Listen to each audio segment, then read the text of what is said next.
So hello, I'm John. I'm Yoel. We're two students from PiWars CS. It's a computer science and robotics team based in Istanbul, in Hisar High School. And today we're going to talk about benefits of competition-based libraries for beginners in Python. So we are going to touch on PiWars, which is the competition that gave us the idea to write a library in the first place. Benefits of libraries, benefits of competition-based libraries, how to write one, and challenges we faced. And before we start the presentation, we just wanted to give a quick disclaimer. We, of course, are not experts on writing libraries, and in fact, this was the first library that we ever wrote. However, we believe that we have unique information as we're still beginners ourselves, so we know what challenge beginners face and on what topics they need help the most. And also we had the chance to test our library on 100 more beginners. So what is PiWars? PiWars is a competition held in Cambridge each year. It's a Raspberry Pi based mobile robot competition. It has more than 7 challenges. They change it each year. Last year we attended this competition and we really fell in love with the competition's culture and community. There was no rivalry between teams and everyone seemed to be there just for their love of building robots. And the competition was also very supportive towards beginners, and so we wanted to bring this competition to Turkey. And therefore PiWars Turkey was born. However, we wanted to make some additions to this event. We wanted to make it more accessible to less privileged students in Turkey and encourage STEM learning in our community. But we had some problems. Like, as in many robotics competitions, the materials were relatively expensive. Also, the student body that we wanted to reach had limited programming and electronics knowledge. And there was a language barrier. So most of the students in Turkey aren't very fluent in English, and as you know, most of the tutorials and documentations for programming are in English. So that was our problems, that were our problems. So we held a workshop 1.5 months before the competition itself to try and teach people a bit more about robotics. We had a total of 7 challenges, which were 4 autonomous, which were solving a maze, following a line, somewhere ordering where the robot had to go to specifically colored balls in a predetermined order, and proximity alert where the robot had to get as close to a wall as it could.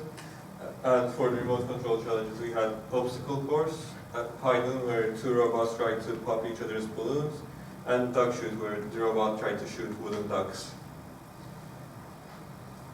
So in our workshop we had to introduce the students to each of the topics required to build a basic Raspberry Pi based mobile robot that would be able to solve all of these challenges. And so we decided on 5 main classes ranging from introduction to Raspberry Pi to computer vision with OpenCV and of course programming with Python. And at the end of the workshop, each team built a simple Raspberry Pi based robot utilizing all of the knowledge they learned in various classes.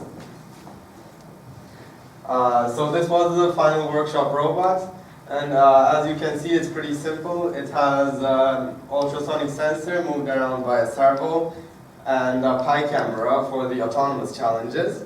And it has 2 DC motors, a Raspberry Pi 3, a motor controller card, and everything is powered by a single power bank. Also, we supplied each team with a robot kit because we wanted them to work on and make additions to their robots after the workshop, in the 1.5 months before the competition. We wanted each team's robot to be unique. We also gave them workshop booklets so they could revise the knowledge they learned in class. And we just wanted to show you a quick video to give you a taste of the event.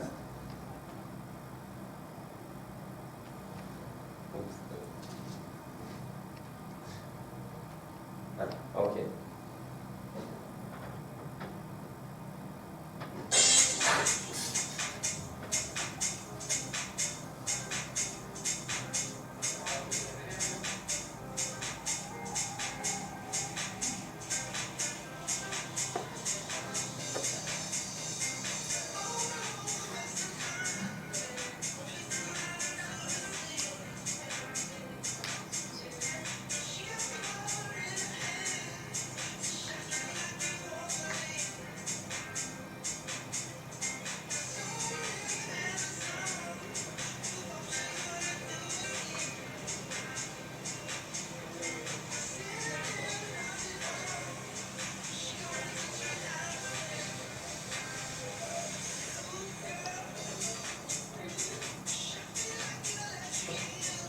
Okay, so that's basically it. It goes on like that.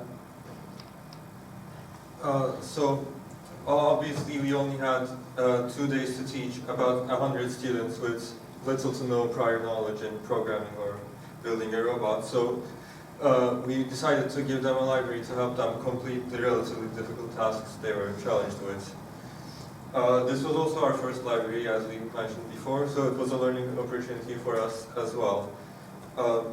The library itself had 5 main classes, which were from the Pi camera to the motor controller, designed to help them build the robot and program it themselves.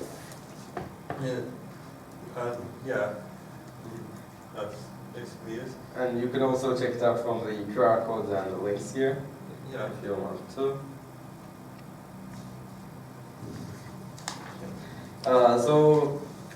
Yeah, we had 100 students attending PiWars Turkey, and therefore 18 robots were built and programmed.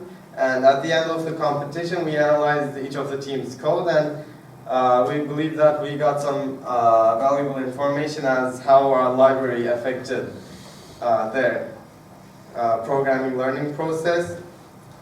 And here are some of the points we found on benefits our library had on these students.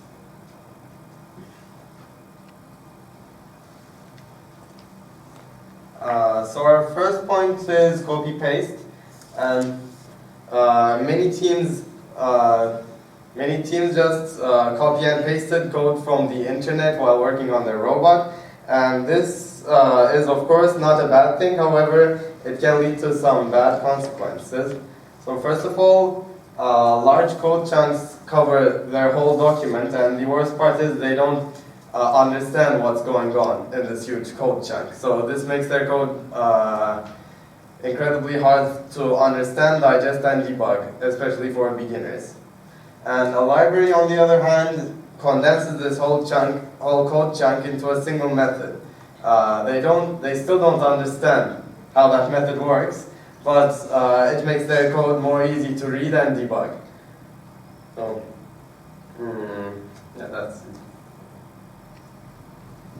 So the second benefit was efficiency. As you can see, there are many different components on the robot itself. It has an ultrasonic sensor, a camera, motors, motor controllers, and for each of these components there are many different resources that you can find on the internet. Having a library just condenses all of the resources into one. You only have to learn the single library, and you don't have to go look for each of the components separately. It's much easier for beginners because they don't get lost in the ocean of resources and only have to look for the one that we provided them, which makes it much easier for them figuring out for the first time.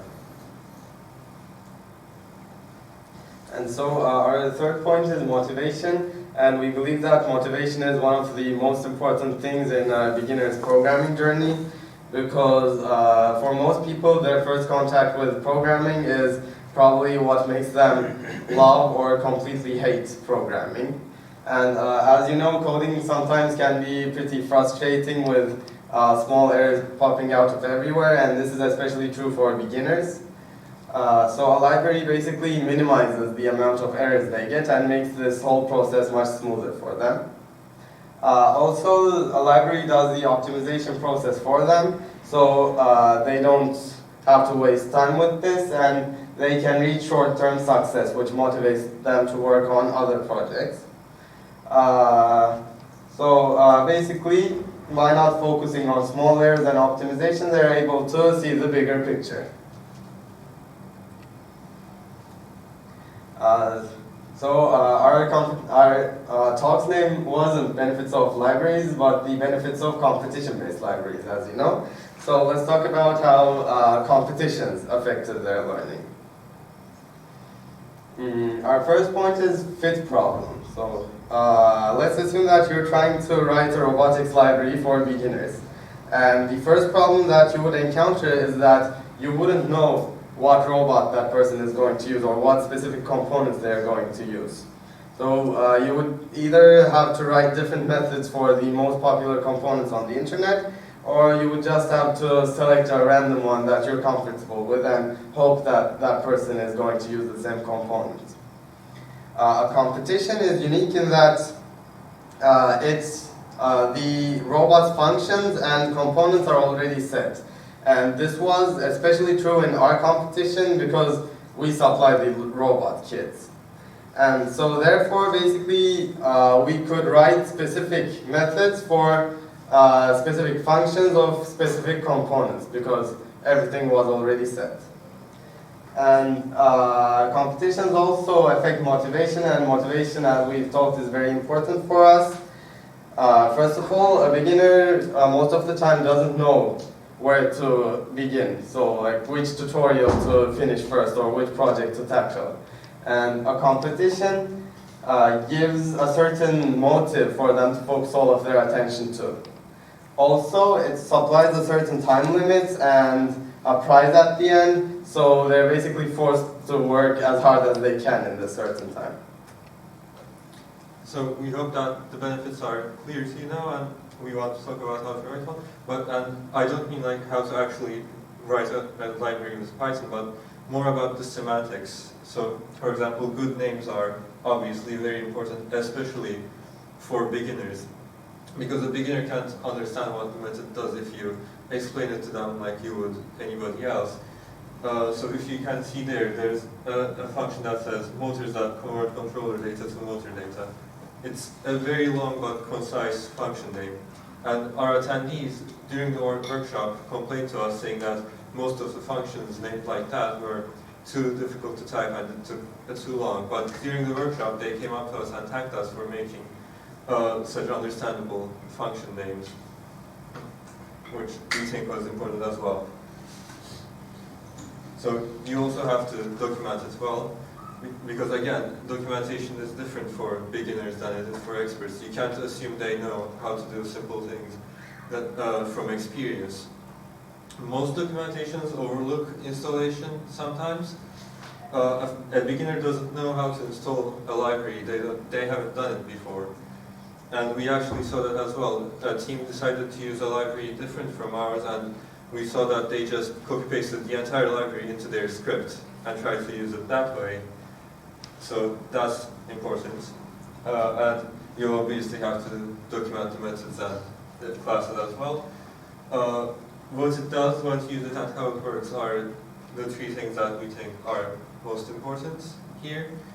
So if you look at the documentation for the show frame function that's in the camera class, it calls update shown frame, which is what it does in a new thread to create a visual window without slowing down the main thread. It's how it works, and then it has an example usage case there to show how you can use it in your own code. And so our third point is giving building blocks and not algorithms. So for beginners, the most important thing you want to teach them is the algorithmic thinking and problem-solving aspects of programming instead of like the syntax of a specific programming language, because that will be probably less important in a decade from now. However, these mindsets will be valuable for a lifetime. And so therefore, you want to give them programming blocks so that they don't waste time with optimization and errors as we talk, but you don't want to give them complete algorithms because you would want them to do the problem-solving process by themselves. And for example, for the maze solving challenge, we gave them methods such as motors.setSpeed, servo.setAngle, and ultrasonic sensor.readDistance. However, we of course didn't give a method like robot.solveMaze. And of course, we faced a lot of challenges while organizing this event, and we just wanted to talk about the most important one. And it was the excessive Slack support. So we not only give the students workshops and workshop booklets and robot kits, but we also opened up a Slack channel where we answered all of the team's technical questions.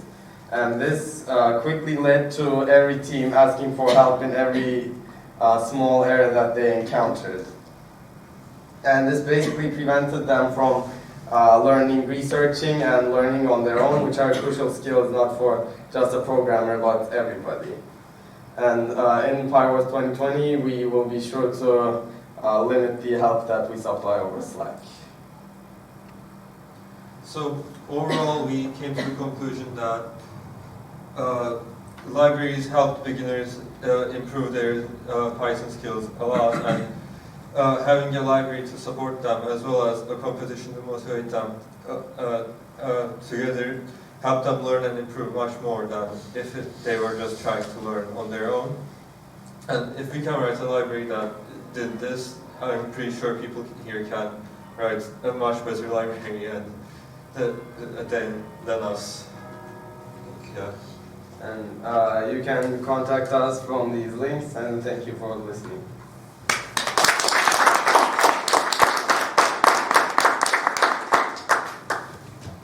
Thank you very much. That was very interesting. Has anyone got any questions? Yes, I might have to repeat your question because we ran out of battery, if that's okay. So okay, shall I just speak loudly? Will that help? So, very impressive. Thank you very much for presenting what you did. Yeah, and it's been, so my name's Martin, I work for the Raspberry Pi Foundation, I work in our learning team. So much of what you've said kind of goes with our ethos in terms of how we get across learning. You know, in terms of providing project-based learning, you know, scaffolding, you know, providing answers that allow people to succeed before getting frustrated. So my question is very simple. Why do this? What motivated you to do this? This is a lot of work. Why? Why did you do it? Why did you want to do it? As we said, we really liked the competition when we went there. It was not similar to any other competition we had competed before, and it was a lot of fun, and we wanted to bring that to other people as well. And I think, and we are a part of some of the, we're a lucky part of the students in Turkey, as we have the opportunities to experiment with robotics, electronics, and go to attend competitions around the world. And this doesn't exist in many schools over Turkey. And even though they're very interested in these topics like us, they don't have the financial or educational opportunities to explore these areas. So we just wanted to offer our help. That's very laudable. Thank you for sharing. Thank you. any other questions? Okay, I have one. Is there a weight limit for your robots? A weight limit? No. So they can be as heavy as I want, for example? Yeah, there is a size limit. It's like an, Okay. it shouldn't be bigger than an A4 paper, but no weight limit. Thank you very much. That was very interesting. Are there any other questions? Okay, let's thank our speakers again.